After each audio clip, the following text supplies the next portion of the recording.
मंच पर उपस्थित परम श्रद्धेय दीपक भाई, महाराष्ट्र के मान्यवर मुख्यमंत्री जी, मान्यवर उपमुख्यमंत्री जी,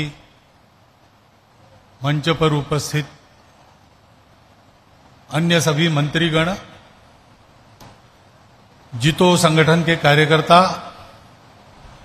और सभागृह में उपस्थित भी सभी विभिन्न प्रकार के मान्यवर नागरिक सज्जन, माता भगिनी,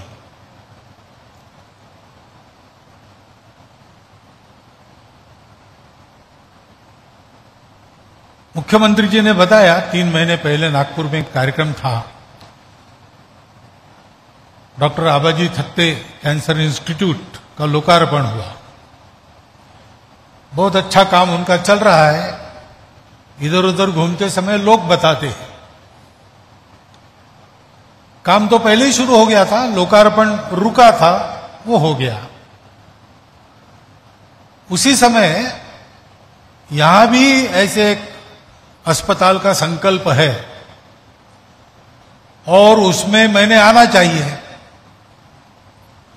ऐसा प्रस्ताव आया और मैंने उसको तत्काल मान्य किया, ये जानते हुए भी कि बहुत व्यस्त प्रवास रहता है, उसमें आड़ा टेढ़ा घूमना पड़ेगा। अभी मैं गुवाहाटी में था कल, आज सुबह निकला वहां से और कल मुझे भुवनेश्वर में जाना है। तो कोई व्यक्ति गुवाहाटी से भुवनेश्वर भाया नागपुर ऐसी टिकट बनाता नहीं, लेकिन मैंने बनाई, मैंने प्रवास बनाया इसलिए कि ये जो काम हो रहा है वो बहुत शुभ कार्य है, सत्य कार्य है और शिव कार्य है। ये जो कार्य है, इसके कारण लोगों का कल्याण होगा, वातावरण अच्छा बनेगा।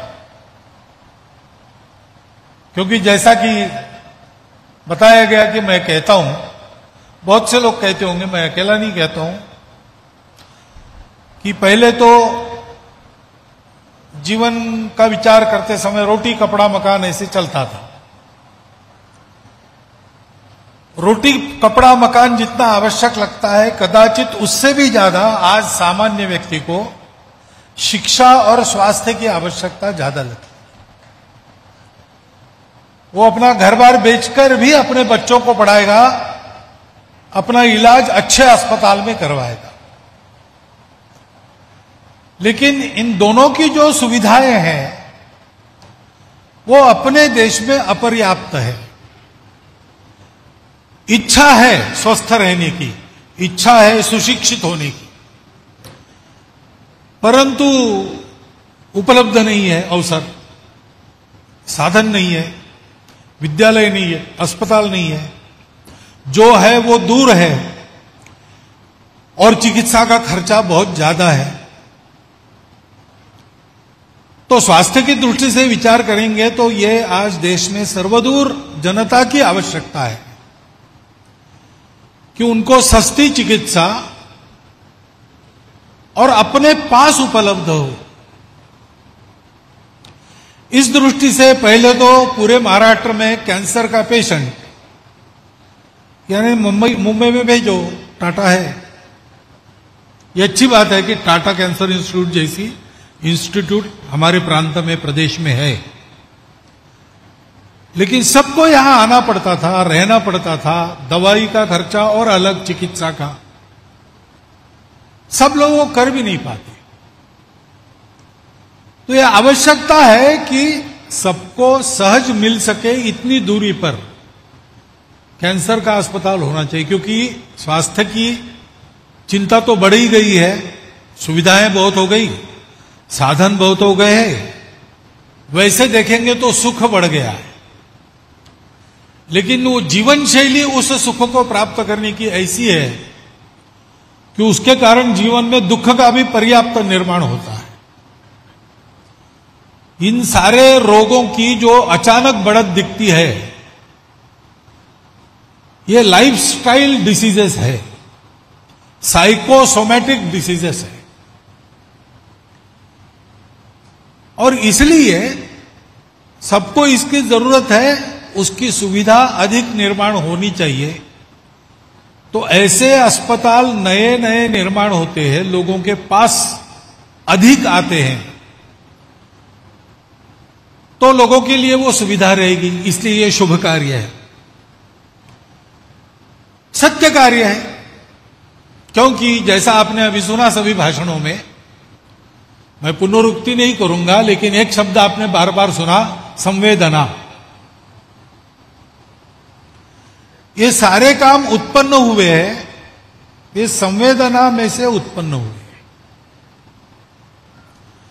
जो काम किए जाते हैं उनकी प्रेरणा अनेक प्रकार की रहती है। एक ये भी प्रेरणा रहती है कि स्वार्थ प्रेरणा रहती है, क्योंकि what goes around comes around, ऐसा नियम है।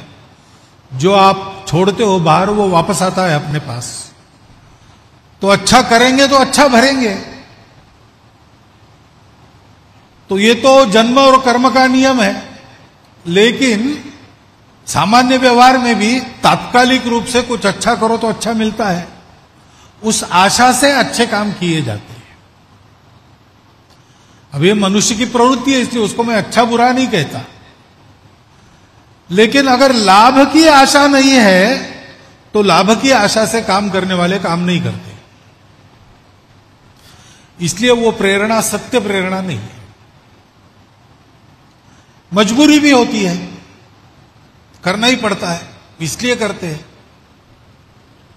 गांव के तालाब में एक लड़का डूबने लगा, बच्चा, तो एक जवान कूद गया, उसने उसको बचाया।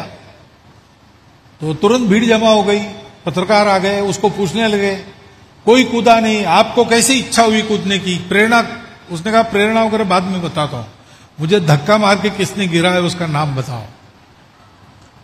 धक्का मार के किसी ने गिरा दिया, बच्चा जहां गिरा था वहां वो भी गिर गया, बच्चे ने गला पकड़ लिया। मरना है तो दोनों को, बचना है तो दोनों को। ऐसे भी कुछ काम होते हैं। कुछ काम होते हैं अपने पुण्य लाभ के लिए, अथवा मैं भी कर सकता हूं ये बताने के लिए। ये राजस प्रेरणा है, अहंकार की तृप्ति है, अपने सार्थक की बात है। परंतु सत्य प्रेरणा, टिकाऊ प्रेरणा कौन सी है? जो संवेदना में से जन्म लेती है। ये संवेदना, अपने यहां पर एक शब्द चलता है मराठी में, परदुःख शीतल, लेकिन बहुत लोग ऐसे होते हैं उनको परदुःख भी शीतल नहीं लगता। तो दुख की संवेदना, उसका अनुभव करने के बाद वो दुख सबके जीवन में से दूर हो, इसके लिए वो प्रयासरत हो जाते हैं। उसके पीछे अहंकार नहीं रहता, उसके पीछे एक स्वाभाविक बात रहती। आग लगी और घर में अपना बच्चा फंस गया है, ये जब माता को पता चलता है तो वो दौड़ती है। अब उसको पता है कि अकेली अंदर जाएगी तो खुद भी जल जाएगी, बच्चे को बचा नहीं सकते, ये भी उसको पता है। लेकिन उसकी संवेदना उसको चुप नहीं बैठने देती, दौड़ने पर मजबूर करती। बाकी लोग रोकते तब रुकती है जबरदस्ती। तो स्वार्थ भूल जाते हैं, अहंकार भूल जाते हैं, कोई मजबूरी नहीं रहती। फिर भी आदमी जब काम करता है दूसरों के दुख का अनुभव करके, तो संवेदना करुणा में बदल जाती है। करुणा यानी दया नहीं, दया में एक अहंकार का भाव है, मैं दया कर रहा हूं, वो दया का पात्र है। करुणा ऐसे नहीं रहती, करुणा दया वगैरह नहीं करती, करुणा अपने कर्तव्य को समझती है। और रूखा कर्तव्य भाव नहीं रहता, वो संवेदना रहती है। यह प्रेरणा सत्य प्रेरणा है। राजा रंतिदेव की कहानी है, उसके राज्य में अकाल पड़ा, तो जहां जहां से अनाज मिलेगा जमा करके रोज प्रजा में बांटता था। अपने घर का अनाज तो पहले ही दिन उसने लुटवा दिया, और इसलिए उसके अपने महल में भी खाने को कुछ नहीं रहता था। तो राजा, राजकुमार, राजकुमारी, राजपुत्र सब काम में लग गए। 7 दिन के बाद घूम घाम के आए, 7 दिन के भूखे थे। घर में आकर देखा तो थोड़ा सा सत्तू था एक कटोरी में, उसके 4 भाग किए, चारों बैठ गए। थोड़ा सा पानी बचा था, वो भी 4 कटोरी में 4 लोगों ने बांट लिया। और भोजन शुरू करेंगे उतने में एक भिखारी अपने कुत्ते को लेकर वहां पर आया और कहा कि बहुत दिन हम दोनों भूखे हैं, कुछ दीजिए। तो राजा ने अपना सत्तू उसको दे दिया। उसने खाया, उन्होंने कहा बहुत कम है जी, मैं बहुत दिन का भूखा हूं। तो रानी ने भी दिया, राजकुमारी ने भी दिया। फिर उसने कहा मेरे कुत्ते को भी खिलाइए, तो राजकुमार ने भी दे दिया। फिर उसने पानी मांगा, 3 लोगों का पानी ये पी गया, चौथे का पानी कुत्ता पी गया। राजा के आंखों में आंसू आए, तो उसने कहा महाराज आपको दुख देकर मुझे मेरी भूख मिटानी नहीं है, आपको दुख हो रहा है तो मैं बंद करता हूं, वापस दे देता हूं जितना बचा है उतना। तो राजा ने कहा कि तू खा रहा है इससे मुझे दुख नहीं हो रहा है, इतने दिन का तू भूखा है, इतना खाके भी तेरा पेट भरा नहीं होगा, अगर तू अब और मांगेगा तो देने के लिए मेरे पास कुछ नहीं, इसलिए मुझे दुख हो रहा है। इस प्रकार की वो सेवा होती है। कितना करना, जितना करेंगे उतना कम लगता है। पूरी ताकत लगाकर सब कुछ करने के बाद भी और कुछ करूं ऐसे लगता है। अपने देश के प्रति भक्ति का भाव प्रकट करने वाला एक गीत है, उसमें भी ऐसा है, तन समर्पित मन समर्पित और यह जीवन समर्पित, चाहता हूं देश की धरती तुझे कुछ और भी दो। ऐसी सेवा जहां होती है वो शुभ है, वो सत्य है और वो शिव है। क्योंकि अभी महाराज जी ने बताया, उन्हीं का अधिकार है बताने का, मैं तो उनकी ही सुनी सुनाई बात आपको कह रहा हूं। सब में शिव है, आत्मा सब में है, उसको जानने की बात है। अपनी सारी परंपरा में, सब पंथ संप्रदायों में उनकी सीख का एक सार है, पहले खुद को जानो। शरीर मन बुद्धि के परे अपना जो अस्तित्व है, जो दुखों से परे है, मृत्यु से परे है, तमस से परे है, उसको जानो। और वो जब आप जानते हो तो आप ये भी जान जाते हो कि यही अस्तित्व सब में है, तो कोई पराया नहीं रहता। इसलिए भारत में जीवन का तरीका माना है एकांत में आत्म साधना, लोकांत में सेवा परोपकार। बाकी दुनिया जीवन का तरीका मानती है struggle for existence, survival of the fittest. मुझे जीना है इसलिए मुझे संघर्ष करना पड़ेगा, कंपटीशन है। हमारे यहां कहते हैं कि बाकी लोग जिए इसलिए मैं मर गया तो मर के मैं अमर हो जाता। ये अंतर है। हमारा जो अनुभव है, हमारे पास जो सत्य है, उसके चलते भारत के हम लोग ऐसा मानते हैं। तो जीव सेवा शिव सेवा ही है। हां, केवल उस भावना से करनी पड़ती है, क्योंकि आखिर पहले तो श्रद्धा रखनी पड़ती है, मानना पड़ता है। मानने से होता है, नहीं मानने से नहीं होता है।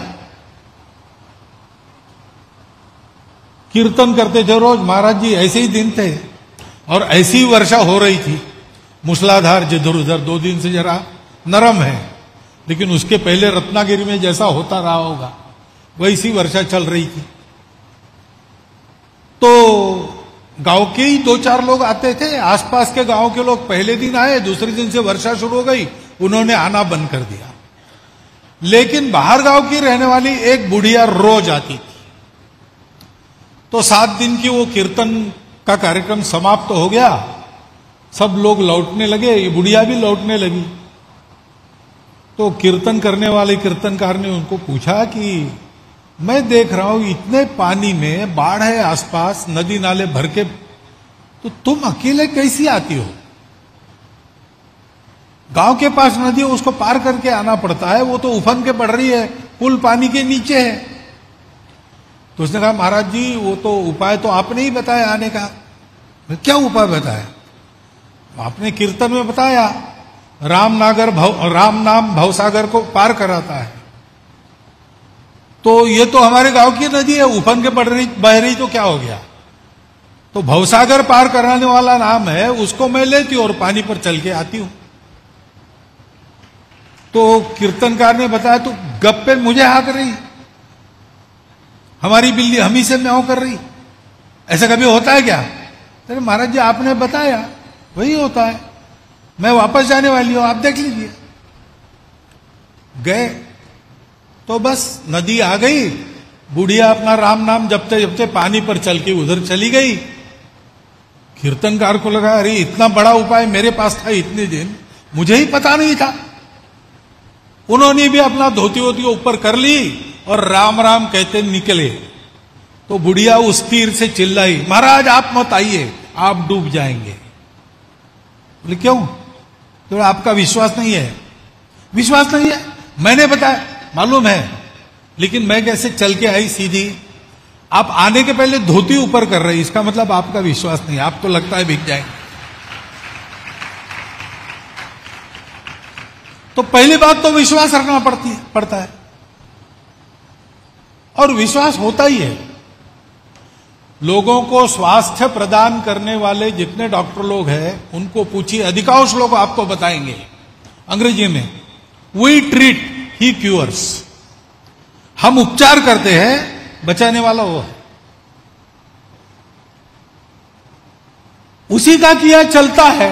ये श्रद्धा अगर है, और अपने देश में है, मैंने बताया अपने देश में सारी बातें आध्यात्मिक लेंस से हम देखते हैं। ये हमारी, क्योंकि वो अंदर के आत्मा को हमने पा लिया है, और इसलिए बाकी दुनिया केवल मटेरियलिस्टिक विचार करती है, हम हर बात को स्पिरिचुअल बनाते हैं। कुछ भी करना है पहले पूजा करते हैं। आज भी भूमि पूजन करके शुरू हुआ। पाश्चात्य देशों में कोई पूजन होता है? नहीं होता है। पहले कुछ सरमन्स वगैरह होते थे, आजकल वो भी बंद हो गए। लेकिन हमारे यहां हर बात में पवित्रता देखते हैं, हर बात में चैतन्य देखते हैं, और इसलिए ये मानकर जब हम करते हैं तो हमको लगता है कि हम सेवा प्राणियों की नहीं कर रहे, हम सेवा ईश्वर की कर रहे। तो ईश्वर की सेवा में पवित्रता चाहिए, स्वच्छता चाहिए, उत्तमता चाहिए, व्यवस्थितता चाहिए। हम उसकी चिंता करते, घर में पूजा करते, तब बासे फूल कभी नहीं लाते। दो ही चाय मिल जाए बाहर जाने के बाद कहीं इधर उधर, लेकिन ताजे फूल ही तोड़कर देते हैं, क्योंकि भगवान की पूजा है। वो भगवान की पूजा के भाव से जब किया जाता है तो वो शिव भाव से जो सेवा होती है उसको जीव सेवा कहते हैं। मैंने जो उल्लेख किया, ये शिव कार्य हो रहा है तो इस भावना से हो रहा है, और ये शुभ सत्य और शिव होने के कारण ऐसा यहां हो, ये अपेक्षा भी रहेगी। और अभी तक जिस प्रकार से आप लोगों ने किया है वो अपेक्षा भविष्य में पूरी भी होगी, इसका मुझे तो विश्वास है। लेकिन ये ध्यान रखना पड़ता है। मैंने ये विषय इसलिए निकाला कि सबको इसका ध्यान रखना पड़ता है, क्योंकि ऐसी सेवा करते तो हम ही हैं, हमारे हाथ लगते हैं। भौतिक दुनिया में तो हम ही दिखाई देते करते हुए, तो हमने किया ऐसा एकाध क्षण मन में आ सकता है। वो मन में लाए बिना यहां पर हम क्वालिटी दे ही रहे हैं, सब संसाधन हाजिर है, शासन भी संवेदनशील है, समाज भी संवेदनशील है, समाज के जितो जैसे संगठन भी संवेदनशील है, सब संवेदना से काम कर रही, इसलिए उत्कृष्टता तो यहां होगी। लेकिन यह ध्यान में रखना कि जिनकी सेवा हम कर रहे हैं उनको क्या लगता है, उनके पास जाना चाहिए, उनको पूछना चाहिए और कैसे राहत उनको मिल सकती है। ऐसा ये काम होना चाहिए, ऐसी अपेक्षा रहेगी और वो अपेक्षा पूर्ण होगी, ये मैं मानता हूं। तो फिर ऐसे कामों से सारे समाज को एक भरोसा मिलता है। कोरोना जैसी बीमारी जहां बाकी देशों के लोग टूटने की कगार पर आए थे, लूट खसोट भी शुरू हो गई थी, हमारे देश में ऐसा नहीं हुआ। क्यों नहीं हुआ? क्योंकि सब लोग खड़े हो गए, सामान्य समाज भी खड़ा हो गया, डॉक्टर लोग भी खड़े हो गए, अस्पताल के कर्मचारी भी खड़े हो गए, सामाजिक संगठन भी सामने आए, धनी लोगों ने साधन संसाधन उपलब्ध कर, सबने मिलकर उस कोरोना नाम के राक्षस का प्रतिकार किया। तो सामान्य व्यक्ति को भी लगता था कि हमको देखने वाला कोई है, चिंता नहीं, संकट तो है लेकिन हम अकेले नहीं है, हमारे पीठ पर किसी का हाथ है। समाज के अनेक लोगों की स्थितियां अलग अलग रहती है, लेकिन सबका नीति धैर्य एक समान रहता है। क्यों रहता है?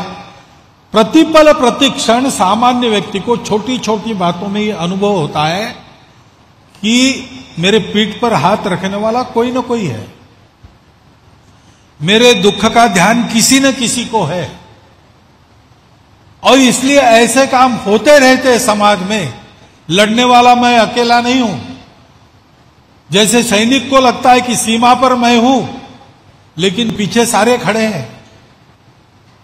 कारगिल की लड़ाई चल रही थी तो ट्यूशन लेने वाले एक शिक्षक ने अपनी अग्रिम साल भर की फीस आई थी वो फंड में दे दी। 3 दिन भीख मांगकर भिखारी ने भी 350 रुपया लाया, जमा कर दिया कारगिल फंड में। सेना पर जवान लड़ रहा था, यहां रास्ते पर हर सामान्य व्यक्ति कारगिल की लड़ाई लड़ रहा था। ऐसे जब होता है तो समाज विजयी होता है। उस विजय की हम लोगों को बहुत आवश्यकता है। हम जानते हैं बहुत शतकों से हम लोग दुनिया के पिछले राष्ट्रों में, दबाए जाने राष्ट्रों में शामिल थे। अब स्वतंत्र होकर 75 वर्ष हो गए। हमारे स्वतंत्रता की शताब्दी के समय सबकी इच्छा है कि भारत विश्व का सिरमौर देश बने। उसके लिए मेहनत करने के लिए सब तैयार है। यह आह्वान होता है तो ऐसा देश का कोई व्यक्ति नहीं जो खड़ा नहीं होता, परंतु उसको भरोसा चाहिए कि मैं अकेला नहीं हूं। और ये शिवभाव से ऐसी जो जीव सेवा चलती है वो लोगों के मन में ये हौसला उत्पन्न करती है कि हम अकेले नहीं हैं। और इसलिए मैं कहता हूं कि ये अस्पताल का यहां आज होना और उसी समय यहां मंदिर का निर्माण होता, ये 2 काम नहीं है।